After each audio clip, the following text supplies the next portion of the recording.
Hey, this is Warren Sprouse, and you're on the Bible Forum. We're here every Sunday night from 8 to 10 p.m. right here at thebibleforum.net. You can join us. You can watch and listen throughout the week, which is maybe what you're doing now. But we'd like for you to be here live and in person while we do this. You can join our chat room and call in. You can send an email. You can do all sorts of things. It's just better.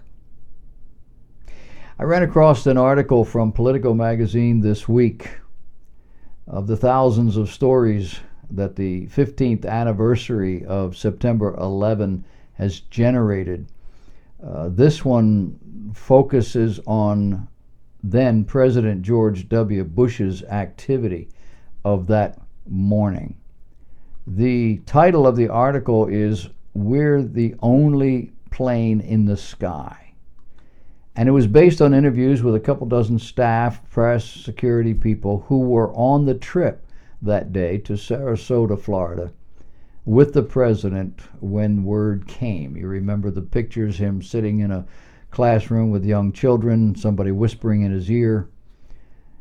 It always irritated me that he got grief because he didn't just get up and leave. He didn't show any emotion. He didn't do anything. He finished out his time with those children, and then he moved on.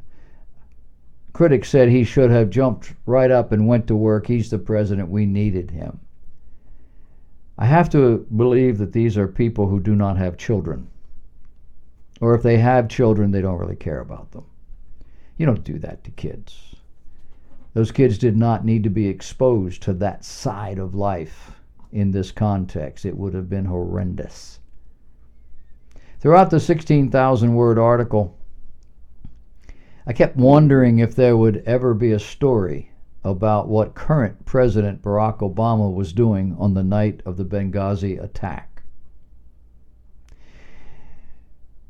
There was one fellow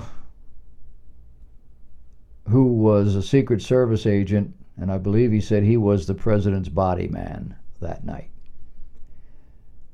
And he said that he and the president spent hours in another room, away from the Situation Room, playing cards. The president liked to play spades. You ever played spades? It's an interesting game. President Bush was in Sarasota, got back on Air Force One. We don't know who he talked to. We don't know what he was thinking.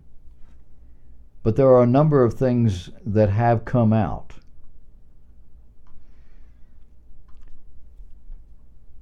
President Obama's first activity as president was to pass $1 trillion stimulus bill based on a lie.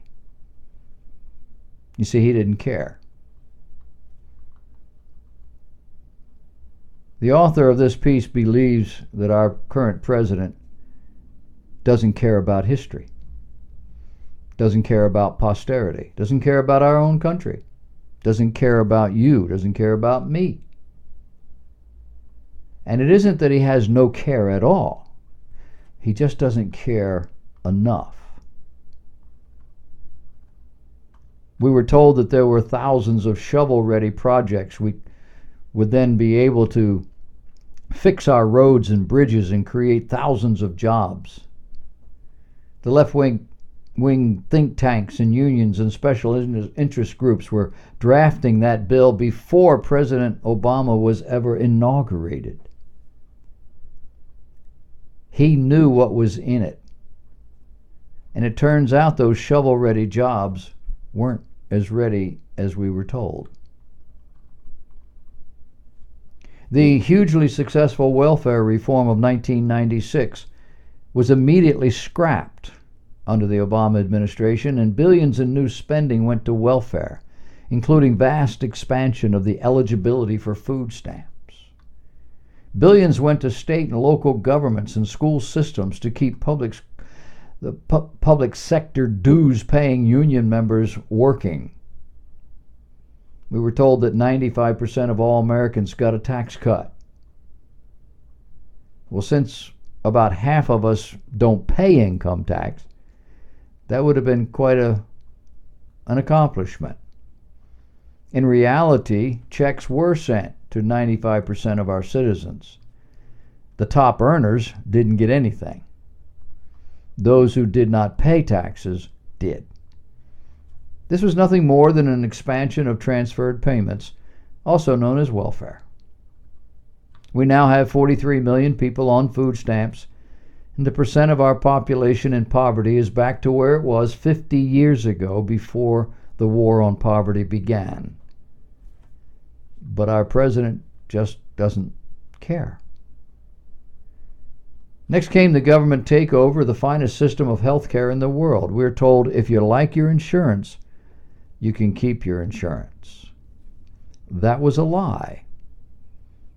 President Obama knew at the time that it was a lie. He knew that following regulations defining minimum coverage would destroy the individual insurance market, and it did. Recently, I read statistics around the world of insurance programs, hospitalization programs, and it seems in every country where there is a national insurance program, the mortality rate is significantly higher than in the countries that have private. And what countries have private insurance? Well, largely us. And we're trying to be like the rest of the world. Today, 16 of 23 Obamacare exchanges have collapsed. Insurers are pulling out of participation in the programs. The average deductible for the cheapest Obamacare plan is $5,765. So most people are forced to pay for insurance they will never use. The entire world, from Norway to Yemen, throughout Europe and the Middle East, is in flames.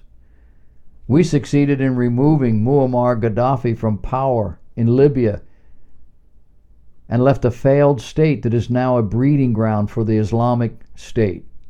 Can you say Benghazi?